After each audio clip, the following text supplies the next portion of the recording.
he took his own life. No one knows why. What happened? He didn't what leave a happened? letter.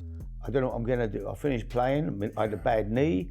What am I going to do? And that was my first step on the ladder, really, in coaching in England. I think a lot of it, Mark, is treating people, giving them confidence, believing in them. I said at 15 he'd be the best defender in Europe one day. He was that good. I kept saying, I'm scared of rats. I hate rats. I'm scared of rats. So the last trial, they put me out in a coffin under the floor, 6 foot down, and they let in about 40 rats to run all over me. And it was real. There was no food, it was just. For you to accidentally hurt the one that you love so much because you had the accident.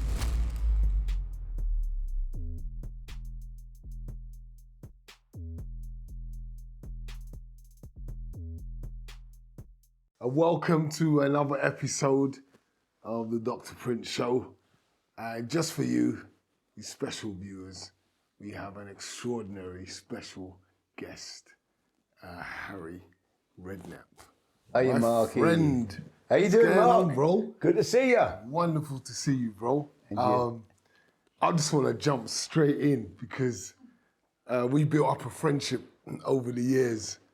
And just now we were just having a chat. And I'm jumping in the deep end here, yeah, because for me, the chat was so gripping. It was like, wow, how people can be committing suicide and just giving up their lives like that. But some of the reasons why, the powerful reasons why these things are happening. And we were talking about how concerned we was for young people growing up in the system. And we specifically talked about a particular guy that just got done in football for abusing young people. And we were just talking about that, Harry, and just saying that the kids aren't being listened to. Yeah. And those kids could have been saved. Yeah. Because people knew. Yeah. There were words spoken, wasn't there? Yeah. Yeah, I mean, them kids came out a long time ago, Mark. Yeah. Young people came out and said they'd been abused by, there were several football coaches in big clubs, top clubs in the country. Yeah. And they came out and no one listened, so they carried on abusing kids, Yeah. It was just incredible. Why would a kid come out and say he'd been abused, young footballers or whatever they'd been? It takes an awful lot of courage to come out and tell people that that's happened to you. It's not something that you're going to say, oh yeah, I'm proud of that, I've done that. It deep down, even though it's not their fault, they'd feel almost shame about it, wouldn't they? Exactly. So they're not going to come out and say anything unless it was true. But no, unfortunately, they didn't get listened to, and many more kids suffered because of that. So it was almost like, sometimes I wonder how people feel that they've been told, they've heard a young person's opened up their heart to them, shared what's going on, it's come out, and they've done nothing to protect this young person. And to go even further, that the man, the perpetrator, has moved on. He's realised it's a bit hot round here. Yeah. My cover's getting blown. And then you get allowed to move on to another club. And he went over to Peterborough and continued hurting. And for me, just killing young boys' lives. Yeah. But it happened, Mark, I grew up in the East End of London. So, my dad worked in the docks. I joined a little youth club called the Salt Club, St Anne's Limehouse. It was something like, when I look back on it now, is all it was. We went up into this dungeon, and inside was an old table tennis table and a little billiard table that was half ripped to pieces. But that was somewhere we'd all used to go, all the kids. We'd play table tennis, you'd wait your turn, and we'd go there. And it was run by the Reverend Alden. And he ended up getting done for abusing kids at that youth club, right? So there was lots of kids there, boys who got abused. We used to go to football on Saturdays and play for the sort, and he'd come along And we're 10 years of age. He would be taking pictures. You know what, Mark? Some of the kids, you'd have a shower and they'd stand there and he'd be taking pictures. They didn't realise, I suppose. You know, I didn't. I used to put my clothes on with dirty knees, Mark, because I only had a little one. You know what I mean? I wasn't one of them kids who was standing Yeah, showing off. I wasn't showing off. Swinging. No, I wasn't. I was like, I'm stood there I'm going home with dirty knees and everything. You're like me, Harry. I wasn't. Yeah, I'm sure. I wasn't having a shower, and so but he ended up abusing kids. Then he went on, and 35 years later, every couple of years, he ends up in the news of the world. Wow. Going somewhere else, looking after kids who have had problems. Then he's abused. Why don't these people? Why don't someone do? You know, I just wonder what goes on with all that stuff, Mark. There's such a big ring of them. Who's involved? Is there people above? How'd they get away with it? It's unreal. And I really, you know, I know it's a subject no one really likes to touch on, but we're just having a conversation as friends about it. And it just seems really obvious that the only way you can continue for so many years is if people are consciously turning a blind eye. Oh, absolutely. And you've got people in positions of power that know but allow it. Oh, absolutely. I mean, I remember years ago again watching a programme about a guy who opened all these fantastic youth clubs I think it was in Wales. Yeah. And he was abused and then he got caught, but then there was other people involved with him. Like they have a ring of these these people. Just the same like with Jimmy. It's scary. When it came out, everybody involved got scared because there were some high up people in there. Yeah. You know, people in all walks of life. I know. We're talking about serious walks of life in authority, people in authority position, whether it be in the media and TV, with the police, you know, people in the teaching system, whatever it is, the education's people are all walks of life, and it's rife. It is rife, Mark. It's rife. And sometimes I wonder, we put so much attention on areas like guys that rob and they get a straight 10 if for armed robbery. You get a straight 5 for carrying a strap, a gun, But where's the straight 5 and the straight 10 for touching and messing with a young child's mind? Because what you've done, you've created this child that has got so much battles and wars in their mind that drugs, drink, it's almost like that avenue, you've sent them down that path. Because how tough must it be for a child to know that you are in authority over me? Who's going to believe me if I say anything? There's so much fear involved. There's so much pain involved. And these kids get blamed for a lot of the drugs, violent crimes, stuff like that. And a lot of the guys on the roads who are bad boys, they've experienced stuff like this, where they've been abused. I had one guy that was so open on my Sunday Live. I do like a Sunday Live for the community so they could tune in on my Insta Live. And I had a young guy come on there and just opened up, and it was so beautiful and powerful that he could talk about being abused and the effects of him out on the street, why he was so cold-hearted, and where all this anger came from. But everybody looking at him just think, the scum of the earth, he's doing this. And even for me, as somebody that, I don't class myself as a victim, but somebody who's experienced a knife crime at its worst area, even for me, I've had a quest and a journey of understanding what's really going on behind this. And being somebody that understands the streets, I was homeless from 15. I understand the mindset, but to hear what I don't get is understand the mindset of a young boy that's been messed with and abused sexually and the impact of that. How hard it must be to get behind those walls that they build up, because the anger in them. Of course. At all the thoughts, was it me? You know, am I to blame? Is it something I done? You know, and it messes with your whole process of sexuality, you know, moving forward. But these young footballers, that's exactly what you're saying. These young footballers who are 11 years of age at a football club, and the guy in charge of youth, who decides whether they whether they get signed on and whether they keep them on or whether they release them. They look up. He's got so much power, and the kids are in awe of him. He's, and they prey on that power, don't they? They really do, man. And then there was lads on there on the program, and I watched it the other week. There was 3 episodes. There was 3 one-hour shows, documentaries, and they went on to play for England. Several of the boys, but their lives were. They said even when they were in their prime, playing for England, playing an FA Cup final, they were never They were never happy. There was always that in the back of their mind. It never left them. It would keep them awake at night. So the effect it has on people is incredible. Imagine that. So it's going to affect your game.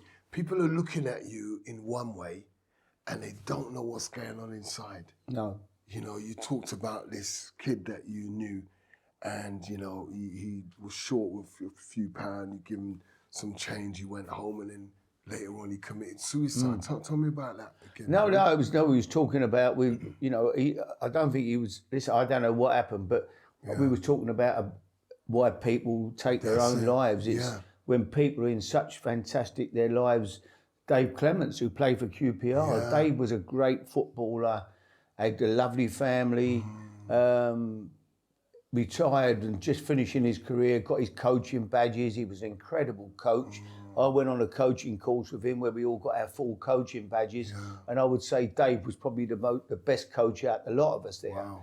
And there was like 80 people, ex-footballers, all and he came back home, and within days he took his own life. No one knows why. What happened? He didn't what even let happened? out. No, it's happened so many times. You just don't know what's happened to them somewhere in their lives, do you? That's caused someone to do that. I'm telling you, man, it's just such a thing where, how do we as individuals, what do we do to help people in situations like that? Because you find yourself thinking, what could I have done? You know what I'm saying? Is there anything I could have said to help in any way? It's just a real sticky situation, but I think we need to call out.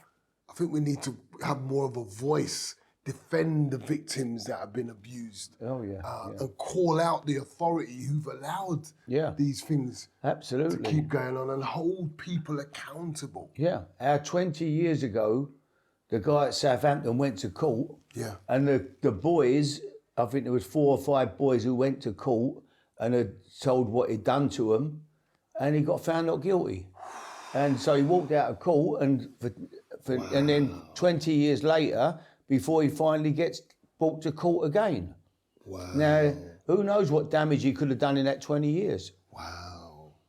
How deep does this rabbit hole why go? them young guys who are now grown men with families, why are they going to court? 5 of them all played at Southampton.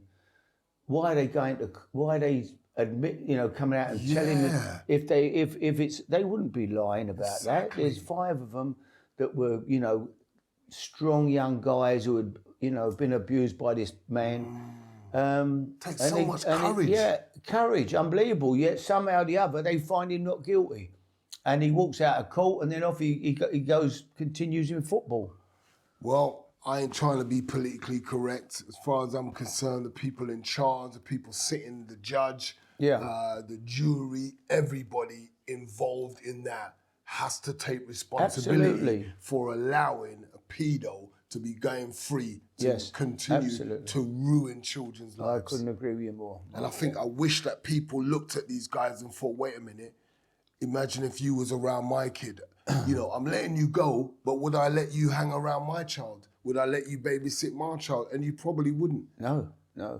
But he continued working in football, as I say, for probably, it was another 20 years, I think, before he finally got him back in court again. Wow. And this time he was found guilty and put away probably for the rest of his life, hopefully. Yeah, hopefully, man.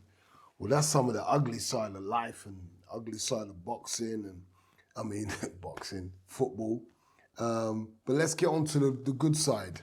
I know that you started your career, and I think was it assistant player, coach, or something like that, Harry? No, I started my career, Mark, as a footballer, obviously. Yeah. I left school. But managing side. Yeah, managing later, obviously. But, you know, my life's really my football career. I played for East London schools. Yeah. I played, you know, I was telling young Harry this morning, my grandson, who I took to training this morning, how, you know, I lived on Badet Estate, which was a big old housing estate, you know, council estate.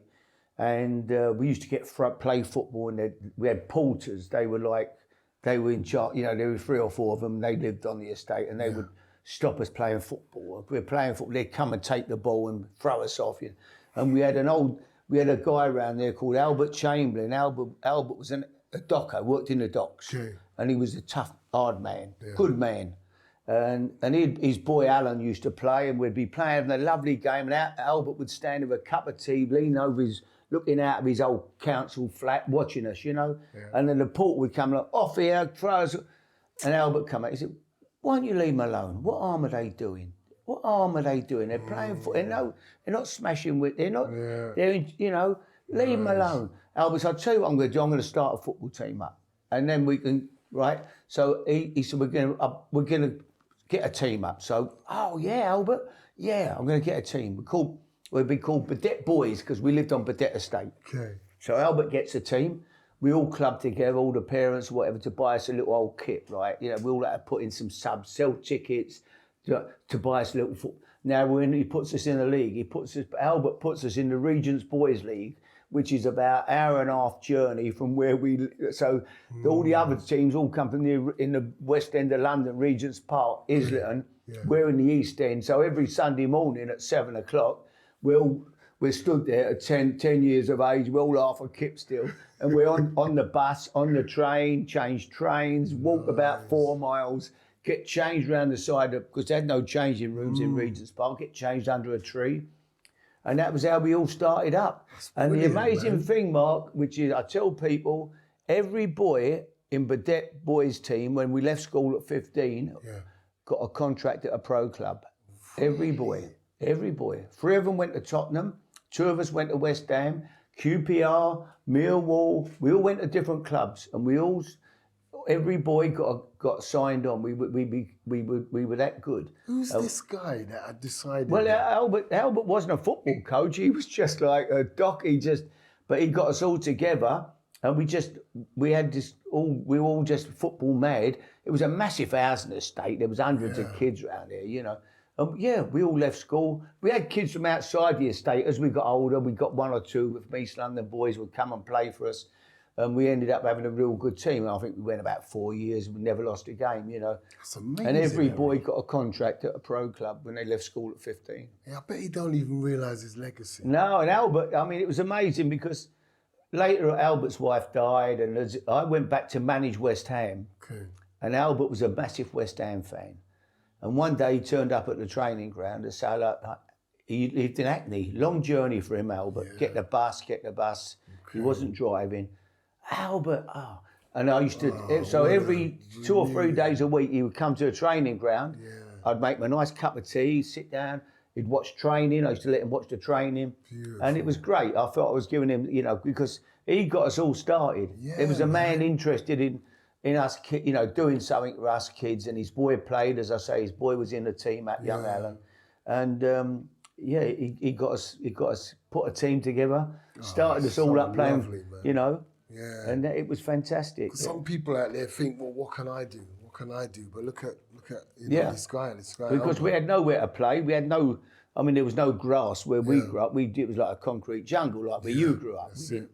You know, and even our football matches would be on like the old cinder red grass, red oak, whatever we called it back in the day. Yeah. But Albert, he got us all playing, put us into a team, and we called ourselves Badet Boys, and we had a great time. Very, very good. Look at that, man. Look at the guys that used to play with you, and now their careers.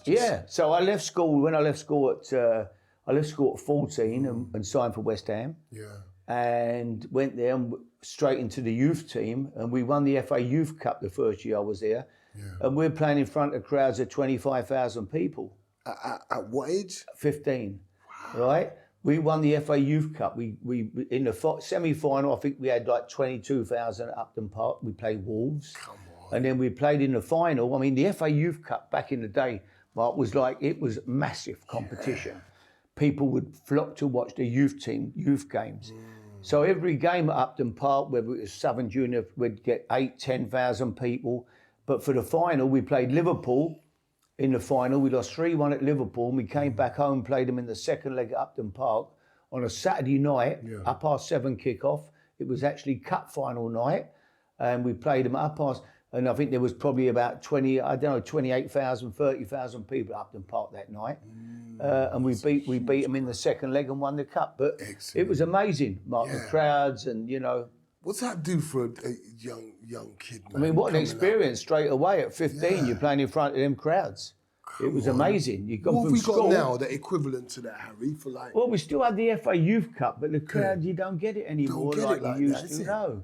So how come people are so we've supporting gone the from youth playing like for that? Badette Boys, East London, Badette Estate, walking over to all the way to Hackney, playing on Hackney Marshes on a Sunday morning, to suddenly within a month of leave, 6 weeks, 2 months of leaving school, playing in the FA in the youth team at West Ham in front of thousands and thousands of people. Huge. It was quite amazing. That's huge, man. And me and the goalkeeper, he played in the Badette Boys team with me. He was their goalkeeper, Colin McElworth. So he was 15. It was amazing times, really. Great experience. I can imagine, man. So how did it go? How did your kind of career go? And how was your mind sort of thinking? Did you set a goal, Harry? You know what I'm saying? I think we left school and played, and it was youth football, as I say, was very important at the time, and everybody came from, in them days, Mark. There were no foreign kids. What I'm saying, there was no one coming from Spain or Italy or like now. If you look at the youth teams now, all the big clubs, they take people. They've got Brazilian kids. They bring kids. They go, from France, a lot of French kids or whatever.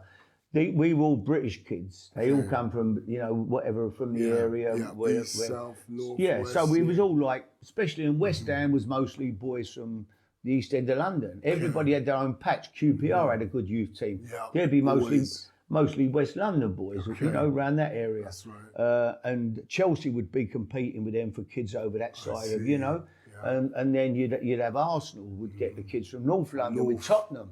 They'd have lots of, and they'd all be, and lots of talented, everybody came through the youth team. Back in the day, because there was no foreign players coming in, you didn't go and spend millions and millions of pounds. You had to produce your own players. So West Ham Youth, the academy, the West Ham Youth, the team, the players would come out the youth team, and loads of them would just, the whole first team at West Ham had come through the youth team. Every player had been in the youth team and come up through the club. That's how it used to be. Now it don't work like that anymore. And was those kids like just from the ends?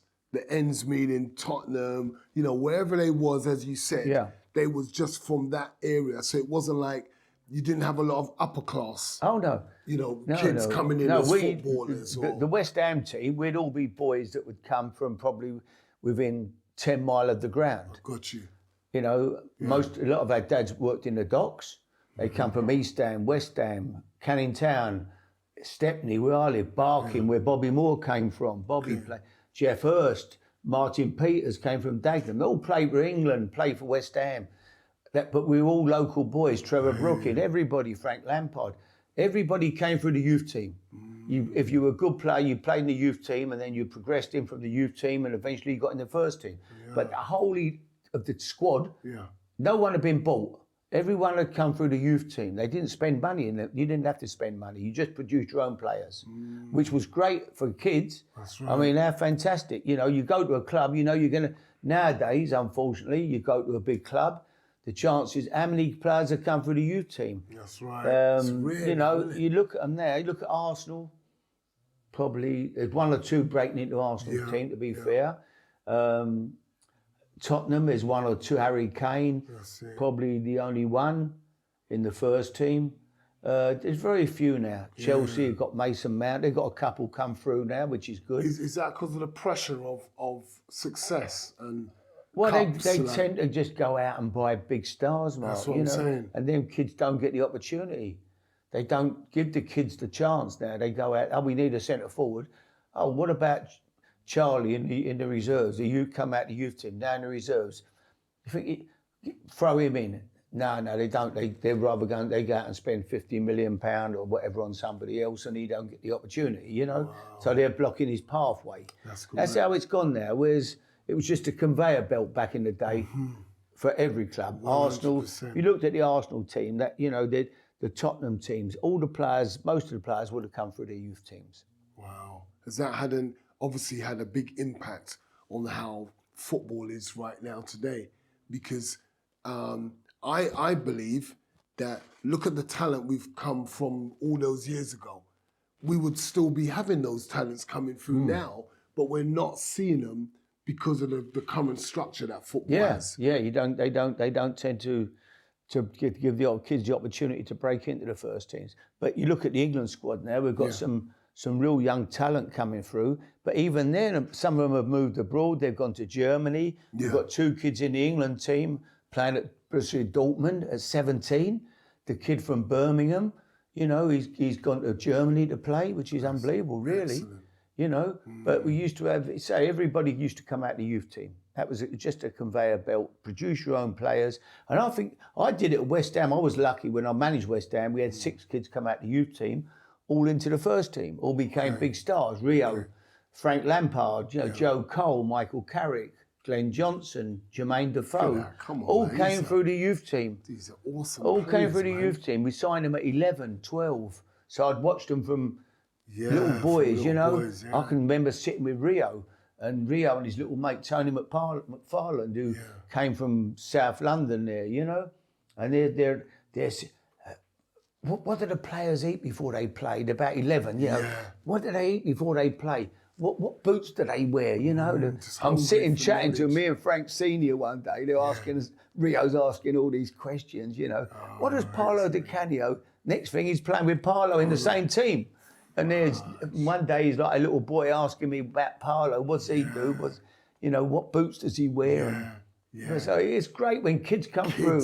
Should be able to dream it big. gives you so much pleasure to see a kid come through. It really does. I think that's the way it used to be. I pray that system comes back and we recognise the value of that system and how good it is for this country to have our young players coming through and giving them that conveyor belt where we're going to see so much talent just coming through from England. There is talent out there. Oh, massive talent. Massive talent. Just need the opportunity to showcase it. There you go. And someone believe in them and put them in the team. And give them that chance to play, at a young age, throw them in. True. Rio and all them, Joe Cole, I had them in the team at 17. That would have been awesome to see them young guys just hungry playing with their raw talent. And you've watched them since they were 11. Coming to the club every day, training Tuesday, Thursday nights, wanting to play for your club. That's it. It's a fantastic feeling. And then when they get in the first team, So what was your sort of greatest moment as a player coming through that you remember? Like, that's me. I'm glad I experienced that. Well, all of it, Mark. Really, you remember making your league debut. On the Saturday I played in the youth team against Chelsea.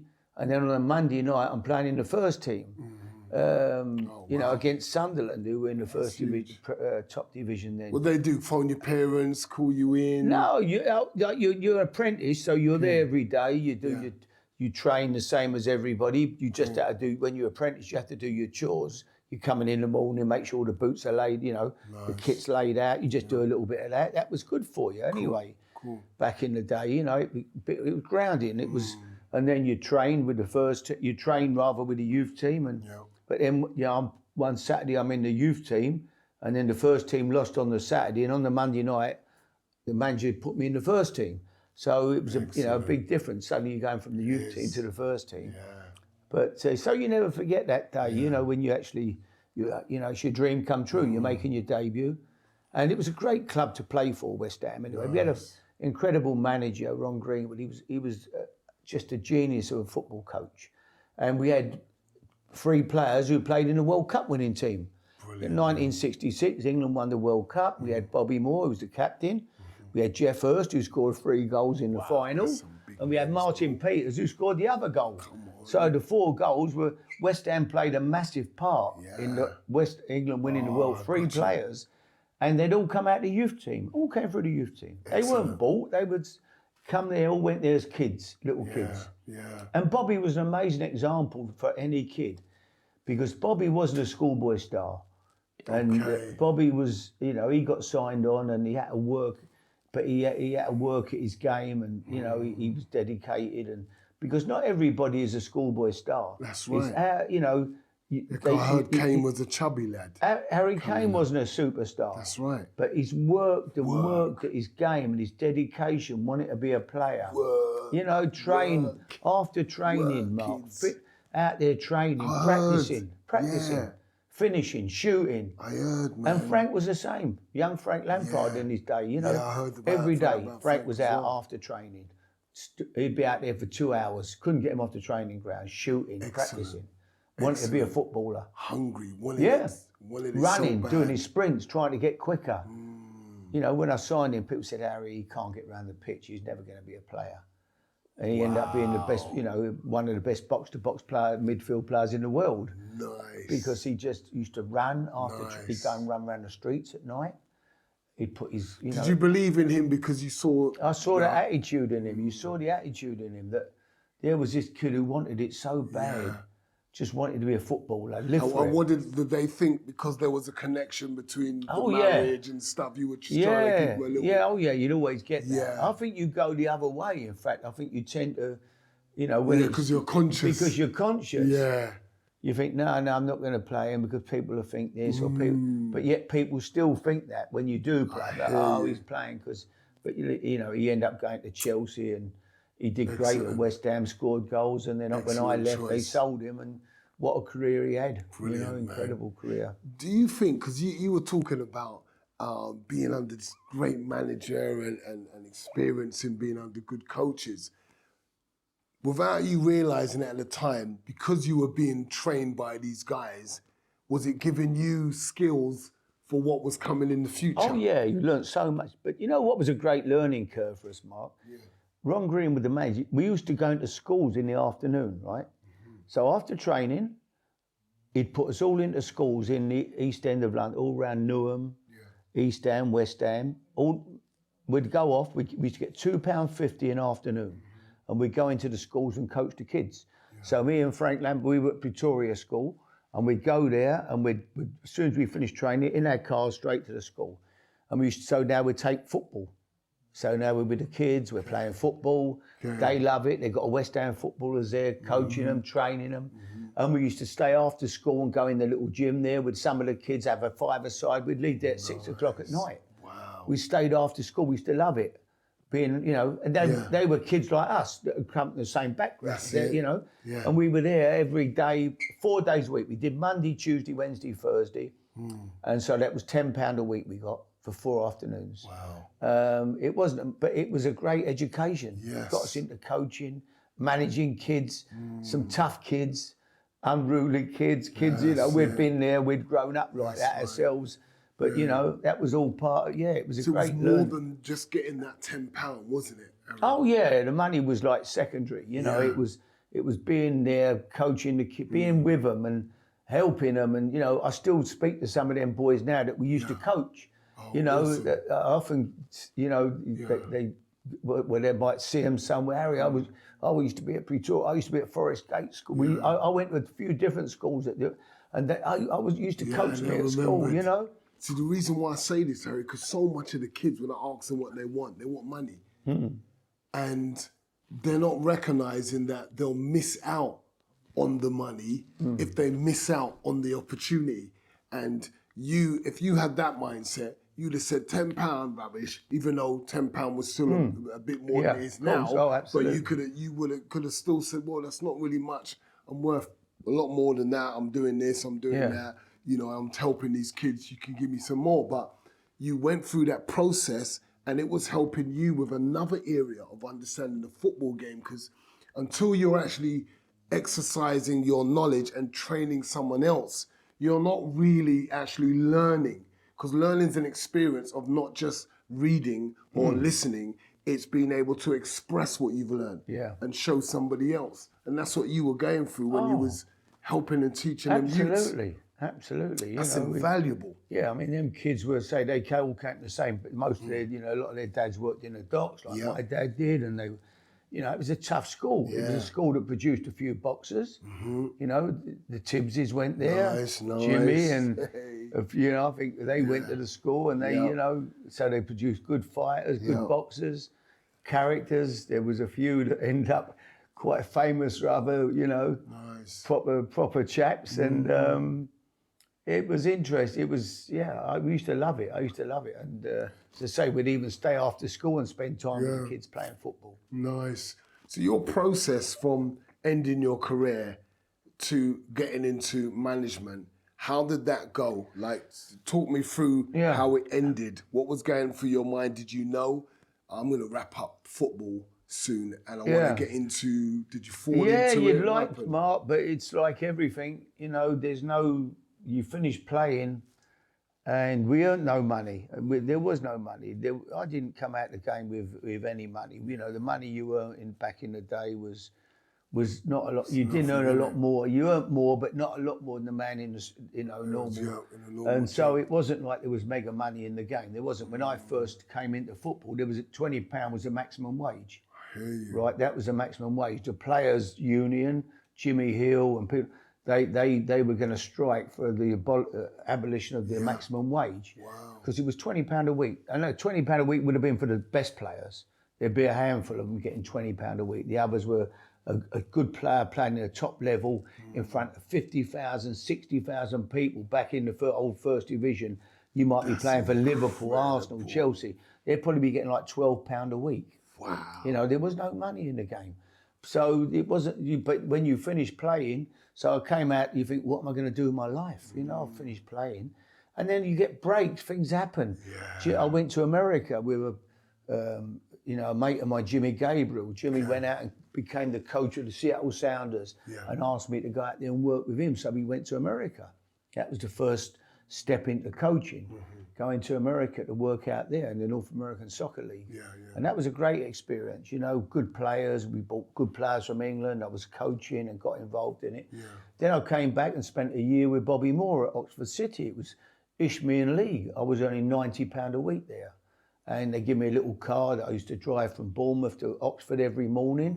It was like 98-mile journey, but 100 miles there, stay there, and I was getting 90 quid. We were struggling. Wow, and I'm not, you know, people don't realise, you know, Sandra used to go around and do the old lady's hair around where we live for £1.50, cut and set or something it was. She used to carry this big hairdryer on her, you know, she's 7 months pregnant with Jamie and she's got this hoodie, carrying this round the street to go and do the little blow dryer. No, big thing with like a hood on it. She used to carry it and go £1. She'd get £1.50 for that. Wow. And like, so you've been there, you know, and I think that's why you appreciate things. When you've had nothing, you know, you appreciate it, don't you? No, if I'd have been, you know, if you brought up suddenly you're getting everything, I always say that. You know, what is there for kids to strive for when, you know, they're going first class on aeroplanes, staying in the best Sandy Lanes hotel in Barbados, or they go, what is there? You know, my holiday was going hot picking with my nan every year for 5 weeks when I was a kid, living in a hop hut. I mean, I couldn't explain to you what it was like. It was unbelievable. You know, getting up every morning at 6 o'clock picking hops. Oh man. You know, all day my nan walking through that, ploughing through the mud, picking hops for, you know, my nan's getting about 5 shillings a day she was earning, you know. Gosh, man. It was unbelievable. It was different, Mark. When I watch the kids now and they're looking at what they want for Christmas and stuff like that, and I was getting a bag of monkey nuts. Yeah. And was just over the moon, just sitting there banging out these monkey nuts, cracking the shell. Unbelievable. Like, yes, got a big bag. Yeah. These are hard to finish. Different world, you know. The highlight of your holiday was a little caravan holiday down at Clacton or Jaywick or somewhere in Essex, you know, down by the seaside for a week in a caravan, little caravan, you know what I mean? Yeah. That was how it was. I didn't know anything about holidays and stuff like that. I really didn't. My mum had never been out. The farthest my mum had ever been from the East End of London, Mark, was Bournemouth. Really? That was the farthest in her whole life she'd ever travelled, to Bournemouth. Yeah. When I came to Bournemouth, when she came down here, That was the furthest you'd ever been out the East End of London. Got you. They didn't go anywhere, did they? Back in the day, they so it was just family, and you know. And it's such an important part of education, travel. Yeah. It broadens your mind. Yeah, but they grew up, and then it's all she knew. It was a different world, wasn't it? Wasn't it, bro? So now you're struggling, and it's beautiful. We'll talk about Sandra and you later, but now you're trying to find what does Harry do? What does Harry go on to now? Oh, absolutely. I'm going to buy a taxi in Bournemouth, right? I'm going to buy a cab. I don't know what I'm going to do. I finished playing. I had a bad knee. Yeah. What am I going to do? I've got my coaching badge, but still, you know, it's hard to find somebody to give you a job. There's thousands and thousands of footballers, Mark. They retire, they don't get a job. What do they do? You know, what am I going to do? I tried to buy a Bournemouth taxi, but it was £15,000. I never had the money. No way could I afford it. I couldn't get a bank loan. They wouldn't lend me the money. So I can't get that. And then suddenly, you know, I end up, as I say, going to America and coaching out there, and now come back and work with Bobby Moore at Oxford for a year. And then I get a job at Bournemouth as David Webb, who managed Bournemouth. Dave used to play at Chelsea. Yeah. Dave ends up manager of Bournemouth and rings me up. He's looking for a coach. Would I be interested? Oh, my God, I live in Bournemouth. He's going to give me a job at Bournemouth. It was no, I think he'd give me about £110 a week or something, but I was working and I'm home. That's a good feeling. I'm back in a football club. Beautiful. And Dave was great for me to work with, you know. Yeah, that's sunshine, right? Yeah, so that was a right result for me. So that was me first, you know, I got back in here and I was living back home and coaching, and it was, and that was my first step on the ladder, really, in coaching in England. You know? Do you remember that coaching experience? You know, how did you feel like I'm really developing? I'm getting better. Oh yeah. Well, I think we developed a lot of it developed going to coach the kids at school, Mark. You know, back in the day at 18, 19, 20, coaching them kids going to schools, putting on little drills with them and doing stuff. So what was coaching? Where was Bournemouth at the time you were coaching? Were there anyone? We're in the 4th division. Okay. But which is like now Division 2, they call it now, but it was fourth tier down. So but we built a good little team there. Nice. We had a decent team, and then Dave finished. Dave left and moved on, and ended up going to manage Chelsea for a little while in different clubs, and I stayed here, and I developed my coaching here really, and it was great times for me to be working back in football. And how long did you stay at Bournemouth for before you moved on? Well, I eventually became manager of Bournemouth. And when I became manager... From coaching, eventually I became the manager, And I stayed here for 10 years as manager. Excellent, man. I managed them for 10 years. I had a great time here. What did you see the club doing under your watch? Well, we went from the 4th division into the Championship through 2 divisions. And they'd never been out of Division 3 or 4, Bournemouth, in 100 years of their history. Wow. I was the first manager. That was the first time they'd ever been into the Championship. Mm-hmm. In 100 years, they'd never been in the Championship.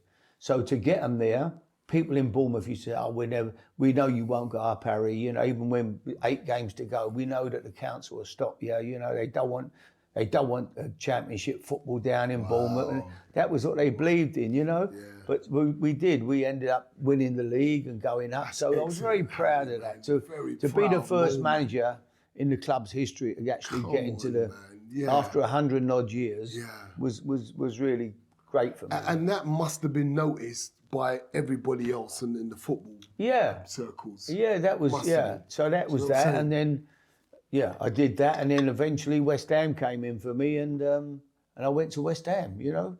After 10 years, I decided I've been here long enough. I had a bad accident in Italy, Mark, you know, when I went to Italy for the World Cup in 1990 with my chief executive, and he was my very close friend, Brian Tyler. Brian was an ex-player, We'd gone out to the World Cup in 1990 to watch the England, and we had tickets for every game, and we'd been to watch a game actually we went to watch the Republic of Ireland play Italy in Rome. And we were on our way back to the hotel, which was about an hour and a half, 2-hour drive. And we got hit head on by a 3 young guys in a car coming the other way. They were only 18. They all got killed. Yeah, 3 young boys. Yeah, all lost their lives. Italy had won that night, so everybody was out going crazy. Yeah. The whole of Italy was celebrating, and these 3 young boys, I think they were drunk, and one of them, they were doing 90 mile an hour, overtaking on a 2-lane dangerous road, and they hit us head on, and they all got, the 3 boys got killed, and my mate got killed. Brian. In the car with you? Yeah. We was in a mini, like a little, we had like a little people carrier, Harry, and the driver got put. He was in hospital for about 15. He smashed every bone in his body, I think, the driver, but he survived. But he was badly crippled, and I survived. I got thrown out and woke up a few days later in hospital. That's incredible, bro. Thank God for that, man. Yeah. I was very lucky. Like I don't remember anything about it. I don't remember. Really? I don't remember seeing the car coming towards us. I don't remember nothing. It must have been. They overtook. They was coming, obviously trying to get past and get in, but they didn't. They. How old was you in, Harry? That would have been 1990 at the 1990 World Cup. So that was like 30 years ago. You know. Wow, man. So I'd been 44. Thank God, bro, that you survived that, man. So what was that like, actually dealing with that at home? Well, it was a difficult time, you know. Obviously, you know, that fly me home on a company called Euro Assist, because I had loads of fractures to my skull, and so they to get home, they wanted to get me home to put me in a better hospital. I was in a place called Latina, and I must admit the hospital wasn't great. It was really wasn't the best, you know. I would have thought they would have tried to give you the best care. Yeah, well, they just, you know, take you in and they picked me up in an ambulance, and they took me to the nearest hospital. But when I came round a couple of days later, I was there, and but after a week or so, they managed to get this plane that can fly at low altitude to bring me back to Bournemouth, which is what they did. So they put me in the ambulance on a stretcher and flew me back here. And then I spent a bit of time in hospital here, and then recovered, and Wow, bro. I was very lucky, Mark. How long does recovery take?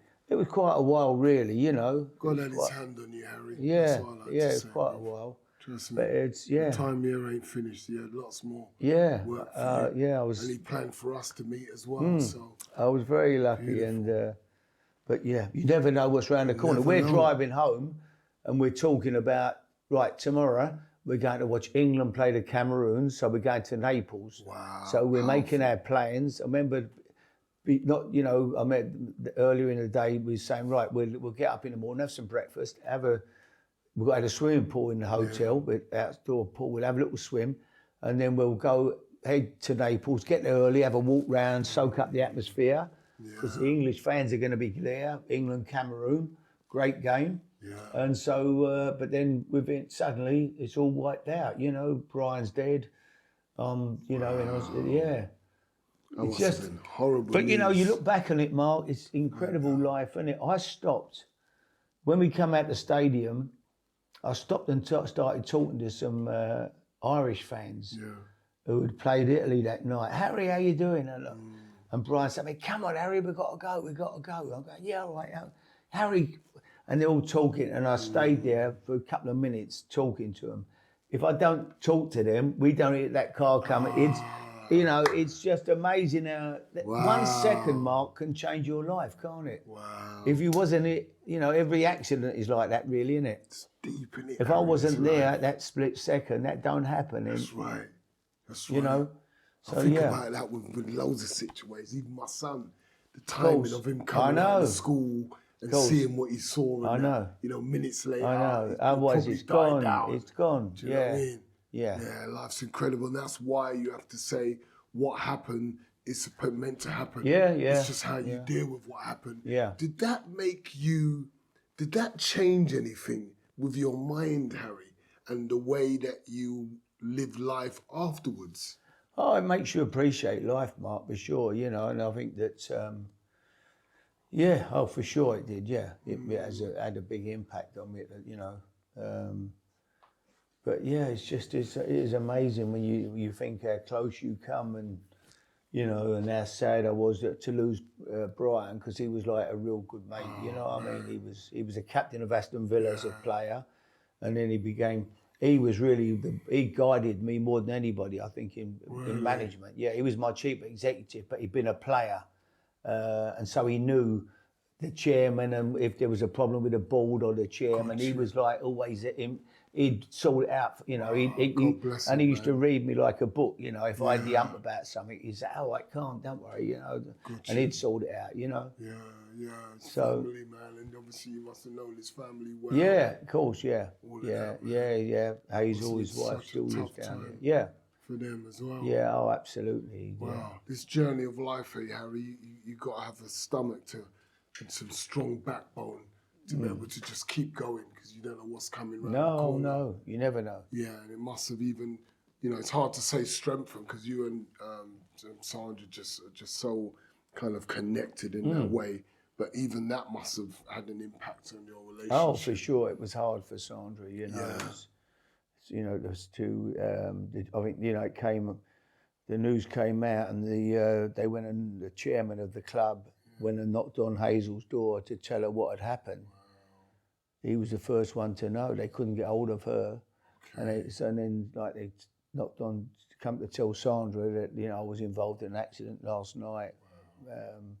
So yeah, but I was in hospital, and, you know, but she don't know how bad I am or whether I'm going to survive. It was a very scary time, I suppose. Scary times, bro. Yeah. What a journey. So you're really developing yourself. For me, you're a seasoned manager now, because, you know, after Bournemouth, for you to take a team right up the way you did into championships kind of solidifies your place as a manager. Yeah, well, I went to West Ham, and I had 7 years at West Ham. Well, I think there's only Ferguson and Wenger managed more games than me. Really? So I managed a lot of games. Beautiful. Yeah.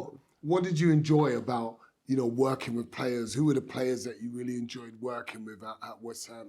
Oh, to see the kids come through was amazing for me. You know, to have the kids all come out the youth team. Nice. And to watch their progress from 11, 12 years of age, you know, into becoming grown men. You know, as I say, to see Rio. Rio came from South London. Yeah. And wasn't a schoolboy star. We had a guy who used to work for us. We had a scout. Yeah. And he came in, and one day he said, "There's a boy just come for the trials. He run the town team." He said he's never played football. He's only just started playing. He said, and he's really good. Really? He said, yeah. He said, you know, I'll bring him over. So anyway, we got him down, but then Millwall came in for him. Now, most kids at that age, you know, 11 there, they'd have a few clubs chasing them or whatever. Yeah. But he was unknown. He wasn't like on the radar of everybody. Millwall had somebody at this game when he turned up for the trials for the town team. So it was a toss up between, and so we were hired at Millwall. We were a Premier club, and so we ended up persuading him and his mum, and his mum was a lovely lady, and his dad was a great guy, and so we persuaded him to come to West Ham. But he wasn't a schoolboy star. But from day one, we knew he was something special. Wow. You know, he really was an amazing talent, Rio. Nice. I said at 15, he'd be the best defender in Europe one day. He was that good. Excellent. And even from then, you knew he was playing at the back? Yeah, absolute Rolls Royce. And the funniest thing was, I loaned him out to, when he was 17, just 17, I loaned him out to Bournemouth. And he was on loan at Bournemouth, and they played a game on a Saturday. Bournemouth were playing, maybe Rochdale or someone. Yeah. And Martin Edwards, the chairman of Man United, was at the game because Man United were playing on the Sunday. Yeah. He must have been friends with the chairman at Rochdale or something. So he's gone to the game. Yeah. And he sees Rio, right? He's there watching Bournemouth play Rochdale. Mm-hmm. So on the Monday, he rings Mel Machin, the manager of Bournemouth, and says, Mel, Martin Edwards, chairman of Man United. Mm-hmm. How much would you want for your centre-half, Rio Ferdinand? Yeah. And Mel says, he doesn't belong to us. He's on loan. He belongs to West Ham. Okay. So he goes, oh, I thought he belonged to you. He said, no, he don't belong. Harry's loaned, you know, he belongs to West Ham. Yeah. He probably thought we were going to nick him out of Bournemouth, kid. Yeah. He said, so he rings me, Martin Edwards. I'm in the right? The chairman of Man United. Harry Martin Edwards, Man United chairman. Hello, Mr. Edwards. Yeah, blah blah. How much would you want to sell the boy Ferdinand? I said, no, he's not for sale, Mr. Edwards. He said, we must have a price. I said, no, he hasn't got a price. I said, he's going to be the best centre half in Europe. I said, money can't buy him. He said, would you take £1 million for him? I said, no, you could sit here all day. There ain't enough money that would make us sell him. And it's amazing that a few years later, they paid £32 million for him, Man United, when they bought him because he went from West Ham to Leeds for 20 million. Then they paid 32 million to take him to Man United. So he wasn't a bad judge, was he, Martin Edwards? He was right. He was bang on. He was bang on. But even better, you knew from before, bruv, when you saw him.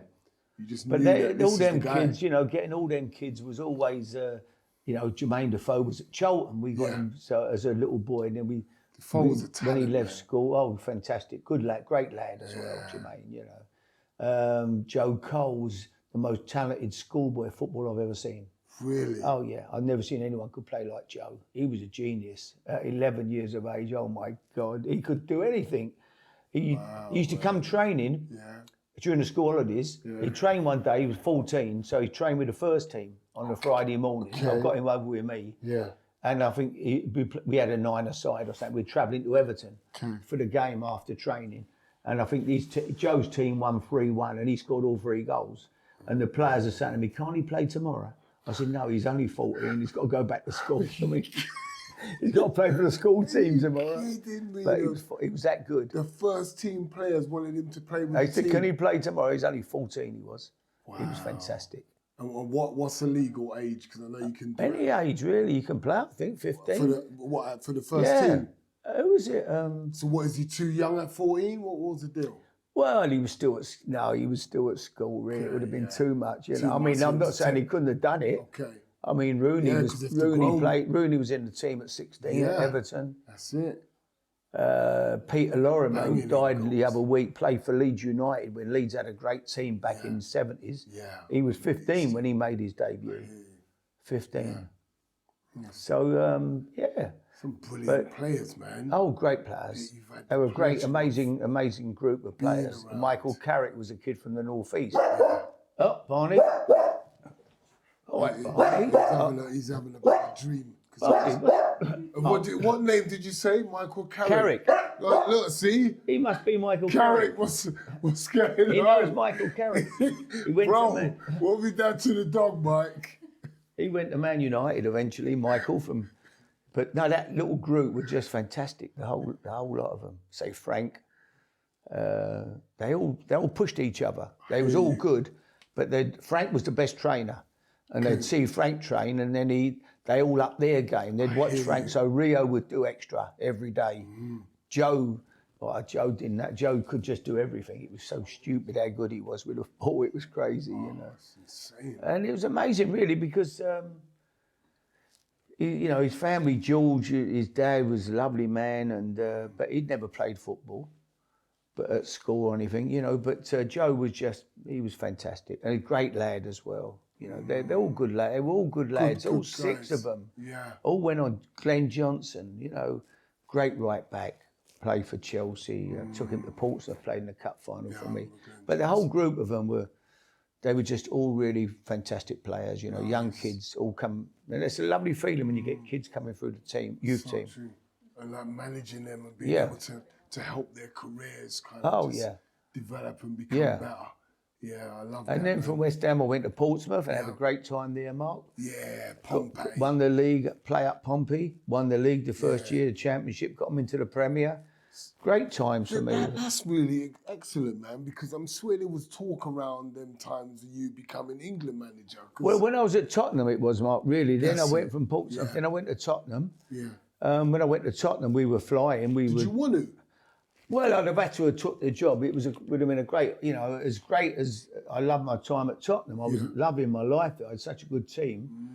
But to actually to manage England's got to be you can't turn it down, Mark, can you? You got a chance to manage your country, so that would have been fantastic. But it didn't happen.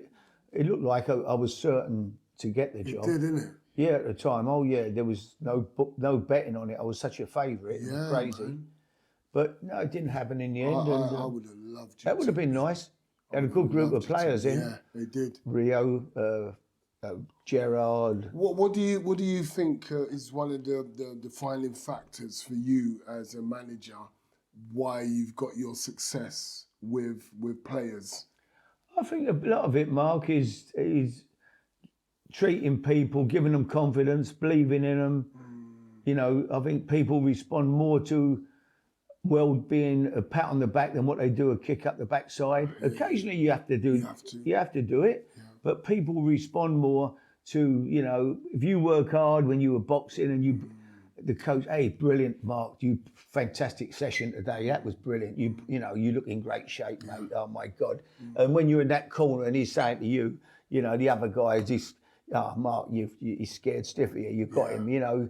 He can't live with you. You're on another level to him. I mean, we all love it. And when you do a good job, someone giving you a pat on the back, even as a manager, the chairman after a game say, "Hey, Harry, great job today. Well done."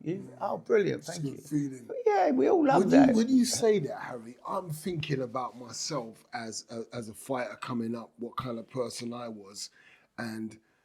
I remember Eric Seacombe, Michael Watson's trainer, coming in the gym and saying, this kid is awesome. He's going to be a champion. Look at the way he moves, his jab, it's like Ali's. And I was like, in my head, I was like, yeah, whatever, man. Do you know what I'm saying? Like, I didn't think of myself as good as what he said. Yeah. But I realize now that I wasn't used to getting that kind of praise. I was more used to hard talking from my dad. So it was like when he came along and was saying that, I thought, what you want, mate? Do you know what I'm saying? I weren't taking that in. And I ended up with a trainer that was quite tough and hard. And he would actually break down some other fighters in the camp. Yeah. Because they couldn't handle his hard way of pushing more, better, harder. But I could. Yeah. But I realized that it was because of what I'd come from. My beatings, me not getting loved and praised.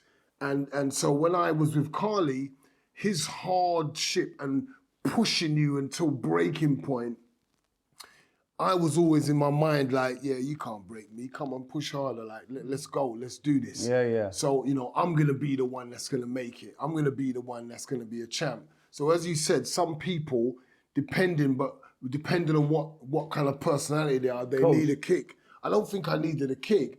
I think that it was on the back of the hardship that I went through growing up. Yeah. That led me to sort of like be attracted to more hardship. More being hard on me. Yeah. And then it made me, I'll show ya. Yeah. But I think with football, Mark, maybe the fighting game is maybe a bit different. Yeah, where you know, you've got to be, I mean, to stand in that ring, looking across the ring, I mean, I can't imagine what it must be like. You know, someone's going to come out, and especially if you think if you've got any set and you know the other guy is better than you. I mean, that didn't happen that often with you for sure. But in lots of cases, being a journeyman who's a bit of a, you know, getting, you know, his record would be like 40 and 8 wins, 22 losses. I mean, how do you get in there? I don't know. You know, but with the football, I think, you know, people do.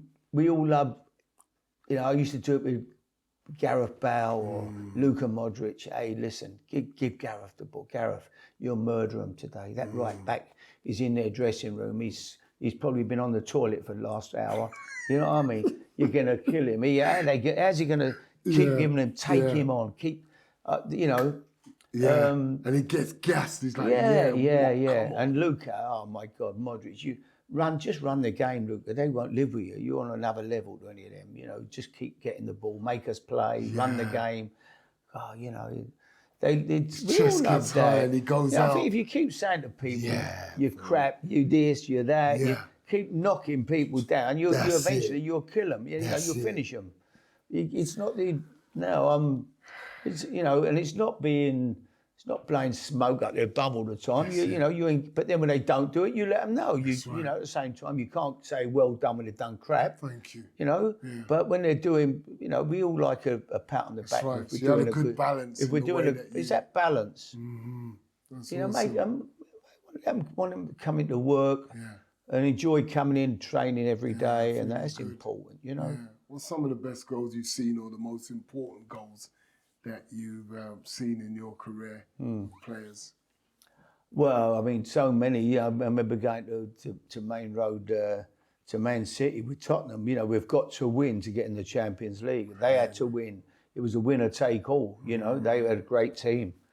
Mancini was their manager, and we went there. We beat them that night, 1-0. Crouchy scored. Right, and you know, games like great. You had a relationship. And then that was a special another great relationship. player I had, Mark. I signed. I was looking the other day. I signed Canu. Okay. Right, Canu. You know, Canu was Canu. What a player! Yeah. Oh my God! Excellent. Canu. Canu was he mad was. talent. What a talent! Yeah. You know, you looked at his record. It's just scary. He's won Champions League. He's won everything there is to win in football. Premier League. He's won FA Cups. He's won Olympic final with Nigeria. He's won everything. He's just an incredible, and what a amazing man. A fantastic guy. Yeah. You know, I had a great group at Portsmouth, Mark. You know, it was funny actually. I mean, we were talking yesterday about going to South Africa to a friend of mine, and I said, I've been. We actually went on a safari. I said, when I was at Portsmouth, and I had a team of African players, right? I had nearly all my players were African boys, right? Suleiman Tari, Lassana Diarra, right? The whole Canu. So we go to Papa Bouba Diop, bless him, who died recently. So we go to, so the guy says, okay, in the morning, we're on safari. Everybody up, we're down here, we meet here at 5:30.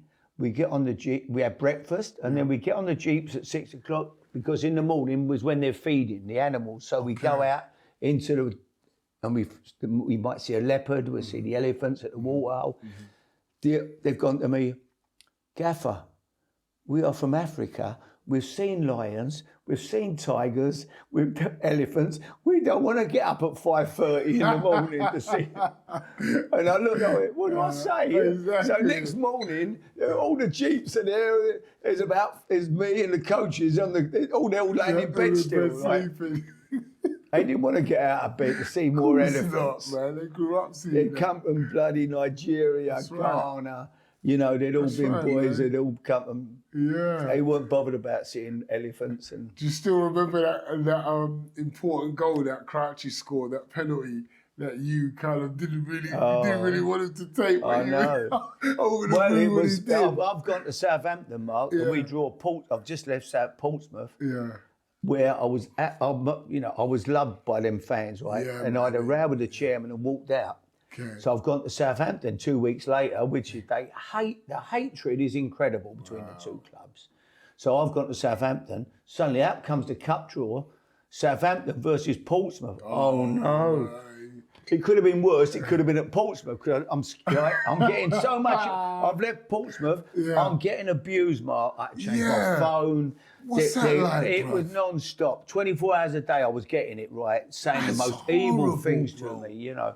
Anyway, we draw South Portsmouth in the cup at home, and it's 0-0. I'm thinking, no, please, I don't want to go back to Fratton Park for a replay. You know, I'll be honest, we caught an out. I didn't care who scored. I just wanted the game. I didn't want to replay. I didn't want to. I didn't care if they scored. I just didn't want to go back to Fratton Park. And about 5 minutes to go, we get a penalty, and Crouchy picks it up, and I'm going, no, not him, no. Crouchy said to me, I said, because he told the story recently. I said, and you scored, Peter. He went, but you didn't exactly give me a lot of confidence, Harry. When I looked over, he was going, no, not him. I went, oh man, Pete, I said, oh my God. I said, I was praying you would score. I tell you, when he scored, how'd you react? I couldn't, I was so relieved not to go back to Fratton Park. You must have picked him up. He reached his kneecaps. My God. And but we went back there in the league later on. And we had to have 4 SAS men on the coach. Are you for real? Yeah. We had Is an that how bad? helicopter following the coach. Wait, so you get loved. Some of the best fans. Yeah, fantastic Pompey, fans. and then they turn on you. They turn because I've gone to Southampton. They hate Southampton, right? It's like a war when they play each other. It's unbelievable. And now I've got 4 SAS men on the coach. We've got an helicopter flying, following the coach above, right, to make sure no one's going to attack us from God knows where. It was scary. That is nuts, bro. Seriously, So, it was an amazing you've been time. through some stuff, haven't you, man? But you know what I really want to ask you about? It's like having them witchery grubs or whatever they call them In the jungle. in the jungle and all of that. Like, I just wanted to ask you, like, I know you said at first when they hollered you, like, nah. But then you saw the right paycheck, the right numbers, and thought, all right, I'm in. But having them, your mindset, because the minute you see them, aren't you like, I ain't putting that in my mouth? Well, I think what happened, I think once you're there, Mark, I thought the grandkids are watching it. I can't let them down. See, I needed to understand that. Yeah, they're still thinking. there, aren't they? They're like, Bobby's there, he's about 8 or 9 or whatever he is. He's watching it, he's going to school next day, and I can't bottle it. And what I didn't realise, when you keep saying you don't like something, they make you do it. I kept saying, I'm scared of rats, I hate rats, I'm scared of rats. So the last trial, they put me out in a coffin under the floor, 6 foot down, and they let in about 40 rats to run all over me, you know. Harry, no, seriously, bro. How the hell did you deal with that? I just get on with it, Mark. Yeah, I do tend to just get on with things, really. You know, I'm pretty... But I didn't like it. I mean, I was thinking, they said 5 minutes, you've got to lay there, and all these rats are coming in, all crawling over. 5 minutes? Yeah. 6 foot down? Down in a coffin, and you think, I'm not... forget the rats. Yeah. It's a wrap just for that. I know, is scary, innit? But, I was just having positive, I'm thinking, on the way home, we were going to stop off in Dubai for 5 days, have a holiday, me and Sandra. Yeah. So I'm thinking... Dubai, laying on the beach. I'll soon be having a nice dinner, glass of red wine. Oh yeah. Oh please, these rats are all running. Your rats putting it in your mouth. Oh no. That was a pretty scary. But no, it was amazing, really. Oh good. But, even just being out every night, uncomfortable, out of your comfortable bed. In camp, you get after a certain amount of time, you kind of start getting fed up of camp. Yeah, or did you just get your head into that and forget everything else and just got into where you was? Yeah, it was, the difficult part was you're there all day, and then the food comes at night, and suddenly it comes down in this bag on a wire. And they open it up, and it's like a wallaby wing or something, whatever that, and it's a bit of raw meat that and you're looking at it with all weird, nothing was normal. There was nothing to eat, it was, you just all, I went days without eating. I mean, I just didn't eat. I couldn't eat it, Mark. I couldn't bring myself to eat some of the food, But, so that was the toughest part, really. You must have been, man. I mean, I lost 18 pounds and I'm skinny, I was... I lost 18, So it's a real test, isn't it? Yeah, I lost way over, sort of stone and 4 pounds. Yeah, man. And as I say, I wasn't heavy anyway, really. So I came out there very light. Bloody hell.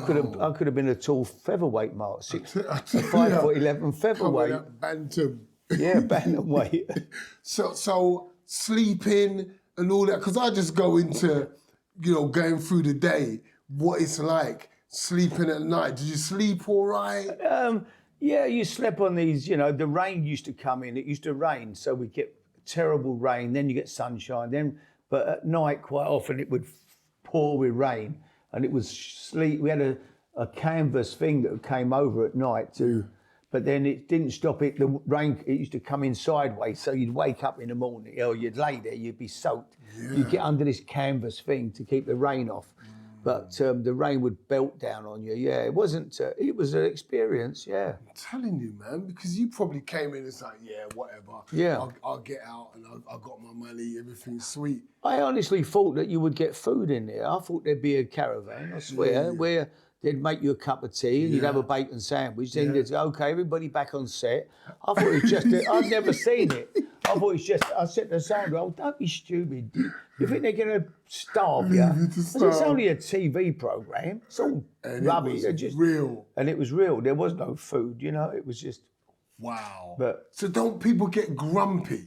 Because, bro, if I'm not getting my food, bro, like, a hungry man is an angry man. No, we was all right. As the saying goes. We was all good, Mark.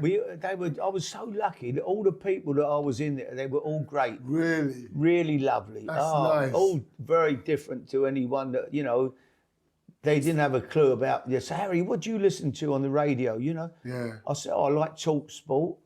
They went, what's that? Huh? I said, Talk Sport. They don't know what talk sport is. What they do? They was all showbiz people. None of them. I see. None of them was interested in sport. Only Nick Knowles was the only one who had any idea. Noel Edmonds? No, he was. Yeah, I mean, he didn't last long. He was only in a few days. He was the first one out, wasn't he? Noel. Oh, I thought Noel was the one that sat with you. He did, but he got voted out first. Yeah, he was the first. He shouldn't have been after what he went through there with you. I know. I That thought was he was awesome. going to be. Yeah, it was strange, wasn't it? I don't know why. I thought he'd have been, you know, but he didn't, for whatever reason, the public voted him out. But I don't remember it, but I remember seeing him on there. Yeah, Noel was on there with me. Because I went on his show once, you know that, innit? Did you? Yeah, I went on the Noel Edmonds show when he brought in all these people that were supposed to come in and help with the charity and do whatever. Oh, right. But that didn't work out. Probably one guy really was committed. The guy from Wales with the adventure thing, and we brought kids down over to Wales and took him for the weekend. Right. That was brilliant. He's an awesome guy. But I think you start learning that a lot of people kind of put themselves up for stuff because it looks good for them. Absolutely. Do you know what I'm saying? You get that a lot. Yeah, like even the car that was sent. Yeah. For me, I was like, there's a car, so I can start taking the kids and you know, doing the mentoring and whatever. I probably didn't see it for nearly a year. From the day that drove it out on the screen. Absolutely, so It was very different, man. Bit of publicity. Yeah. You kind of wake up pretty quick to what's going on. Because before that, if you see me and I'm just breaking down because my journey is such a tough one of trying to make it and trying to help young people. And when you see someone bring you on a program and they surprise you, say, we're going to do this and that, you just break down because you think, wow, someone's going to help me. Someone's going to make this happen. Yeah. And it doesn't go like that, man. And you find yourself still on this long journey. I know, it's a sad world like that, isn't it? I mean, even at the golf club where I played, one of the guys came up with a great idea. Yeah. He said, look, first day back, everybody plays golf. You put £1 each in for every shot of your handicap. So if you're a 15 handicap and we're not played for a year because of lockdown, so if you're 6 shots over your handicap, you've got to put £6 into the Mary Curie. It's a cancer charity, right, where they look after cancer. The amount of people that, I'm not, you know, they wouldn't put in and they're not short of money. And I just find it, you know. It's odd, isn't it? It is odd, Mark. You know, I've been to dues. I bought a television one day at a function. I didn't want the television, but it was for a little girl who was serious. We're raising money at a golf day, and I turn and I buy so I end up giving, I don't know, £200 for this little television. And there's a group of guys, he's got some brains. They said, you can buy them in the shop for £100. I mean, I wasn't there to get a bargain. I was there. Thank you. But that is what you're dealing with a lot of the innit? time, Mark. Yeah, unfortunately. Wow, it's tough. But you just got to stay focused and stay on it. And know you're doing the right thing, Mark. And that's why I think we kind of got a great link and we built a friendship from, 2009, I think it was, when we met down at Gary Trousdale's Spirit of London Awards for the Taylor Foundation and everything. I know, a great link. And I just wanted to just highlight that because I'm on a journey where you meet so much different people and they say a lot of things and they don't really back it. But it's just nice to actually meet someone that is genuine and that you can actually talk to, build a friendship with, and anything that I've got an idea, I've got something going on, I could give you a call, or you got an idea and you say, yeah, you know what, I'd like to meet this person, you're free to introduce you, to make links and networking, because that's really powerful. So you brought a lot of that, and our relationship, I just think is a beautiful, genuine one, man. Yeah, I mean, I'm one of them, Mark. I'll do anything to help. I'm not very organised. You're good. Come you on, know, nah, man. yeah, but you're I good. feel You like know, I'm like you, bruv. you're good. I'm like, Harry, come here and do that, and I'm there. Yeah. If it's me, I mean, I can look in my diary and I'm supposed to be there today or something. Harry, we're the same. We're Yeah. 8 days apart. We're the same. My missus is I know. here. She will just tell you I straight know. that she's saved me from a lot of stuff. Yeah. Like, do you know you got this? Mate, pick up the phone, ring them, go there, you got this now. I know. And like I'm doing something else because I haven't been on point enough to realise I should be checking my calendar and doing this and that. I've just started to write things down. Before that, I don't. Oh, Harry, where are you? We're on the first tee. Are you playing? Oh no, I forgot all about it. You know. Yeah. We're the same, bro. Yeah. Trust me, man. A lot. And one of the things I love that we're similar is your relationship with Sandra. Yeah. And I found my own Sandra. Her name's Dazzy. So it's like we got this beautiful connection. So now I understand your connection with Sandra. Yeah, brilliant. I probably wouldn't have been able to understand that connection before. Yeah. Because I hadn't come to that place where I'd want to really understand love and commit. And I think a lot of guys will struggle with this as well. Like I did, just knowing that whatever you go through it together. Yeah. You work at it together. Of course. You get through it and You have ups and downs. And That's it's right. a bumpy road, Mark. That's Nothing's right. ever going to be under. You know, you're always going to That's right. have problems and whatever. It's how you just got to stick together and get through them together, haven't you? Yeah. Have bad days and good days. You have, of course, everybody does, you know. But it's how you cope with them. Yeah, really. but I love the way Sandra's been like a rock. Oh, like, absolutely. every time you speak about her, bro. Oh, absolutely. I mean, we met at sort of 17. It's crazy. And, 55 years Yeah, ago? yeah. We just never been. How old was you when you got married? 21. Wow. So you kind of dated her for about 4 Yeah, years? yeah. 4 years. 17, never, yeah. And so I knew I had a result, Mark. I wasn't letting go, mate. You know that, innit? You're letting no one get in. I know. Yeah, So it was great, really. We've had a fantastic, been very lucky, Mark. So how, because for you to accidentally hurt the one that you love so much, because you had the accident, was you reversing the car? Oh, driving forward. No, Sandra got out the car. Yeah.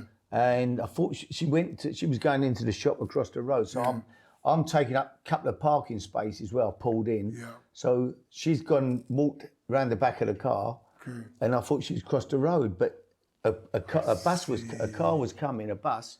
So she backed up against the car. Yeah. And I thought I didn't see her. If I'd have been pulling out, I would have looked in my mirror, but I was going to go from here straight about 5 yards.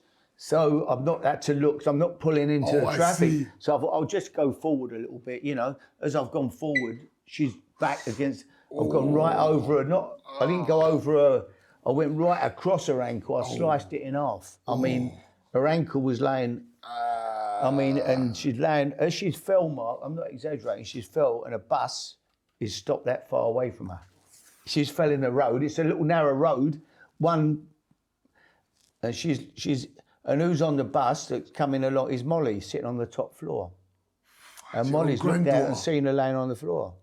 That's not possible, is it? And Molly's on the bus. It's incredible. What are the chances? No, very small. Just a nightmare accident. I know. That had the potential. But even then, she didn't blame me. I mean, that's how Sandra is. I just think that's incredible, like, for your relationship to be able to withstand so much tough times and the love be so strong. And then you have this accident where you end up hurting, but you've had to see the damage you've done. Yeah. So like, I think I've accidentally, knocked my missus turning around, not seeing her, and I'm like, oh shit. you know, but to actually see the damage that you've done, Oh, well, that must have just been so horrible. it was horrendous, man. yeah. I thought, and when it happened, you know, I thought, is she going to lose I mean, there was a lady wow. said, don't look at her foot, don't look, I thought her foot's off or something. Her foot was, oh my God. It was sliced. I sliced it like a bacon slicer. And it was laying like that. Oh, it was horrendous, you know. Wow, so that must have took a good part of a year to heal up. It did take a while, yeah, quite a while. But she gets on with everything. She's never complains, just got on with it and, you know. Beautiful attitude. Yeah. Man. Wow, it's almost like a sports person championship mindset. Yeah, she is there. She's like that. Just to keep it going. Yeah. And I bet she's encouraged you through some really tough times. Oh, absolutely. Do you know what I I've mean? always been there, you know. It's been important, yeah. You're a boxing fan, Harry? Oh, I love my boxing, yeah. I mean, the other night I watched Cole Frampton. I actually messaged Cole. Someone got in touch with me. I sent him a message and he came back, really lovely boy. But he stepped up. It's an amazing game, and he stepped up a couple of weights, didn't he, Cole Frampton, tried to win 3 world titles. Yeah, I saw that. And the guy he fought was too big. No, it was just he was too big. As soon as they started the fight, I thought he can't win. Yeah, the other guy was that much taller and had that he couldn't get inside without taking punishment. Yeah. But you know what? A different Frampton, younger Frampton, might have got might inside. have been a different outcome. Yeah. I'm not saying he would have won. I'm just saying it would have looked like a different fight. Yeah. I think that Frampton's a really great fighter, and height difference and reach difference is not going to stop him. No, but it's amazing when you look back at the box. When you look at a Floyd Patterson, who was a world champion, he was probably 5'11", I bet. Yeah, he weren't nothing. No, you know. And he'd be a cruiserweight today. Today, yeah. And was like a world. Yeah. Now the size of them, the heavyweights. Different level. It's like your football. It's like goalkeepers. Like goalkeepers back in the day, England goalkeepers, Hodgkinson, Hopkins, Ron Springer, all great goalkeepers. Even Gordon Banks, 6 foot probably. Now they're all 6'5". You know, they're massive difference. Huge difference, and it's one of the requirements. Yeah. In fact, now that we get big goalkeepers, do you know what I'm saying? The difference in the size of them is just unreal. I love the boxing. Nice. You know, I sort of grew up watching, the East End. Lots of fighters come out of there, and I followed their careers. How did lockdown affect you, Harry? Well, I was lucky, really, Mark, that, I've got a garden and it ain't been so bad, but I do feel for a lot of people, I loads I was brought up in a council flat, and to be stuck up in a city where you've got nowhere to, I mean, that must be tough with the kids and it must be very hard. Trust me, man. The fallout of mental health issues. We've had nothing to complain about at all because we've had a garden we can go out in and brilliant. So we've been lucky. Yeah. But it's amazing. The highlight of the day is going to queue up and get a loaf of bread. And, I'm getting out and go and buy a couple of donuts or something. Gosh, man. Because I know you're a mover. You're used to moving around, Harry. Yeah. You're used to getting out. Oh, absolutely. You're used to doing things. Do you know what I'm saying? The golf courses are open. Yeah. Excellent, brother. Just wrapping up, man. It's your floor. Take the floor. Anything you want to say, Harry? No, it's been great talking to you again, Mark. And it's I'm here whenever. If I can help you, leave me, hold my hand, take me in the direction where I can be of any use to you. Any time with the fantastic work you do, and I'm always here for you, mate. Thank you so much, brother. You're an awesome man, bro. Excellent Marky, friend, brother. Great seeing you. You too, Harry. Lovely to see you. This ends another episode of the Dr. Prince Show. I'll see you again on the next episode.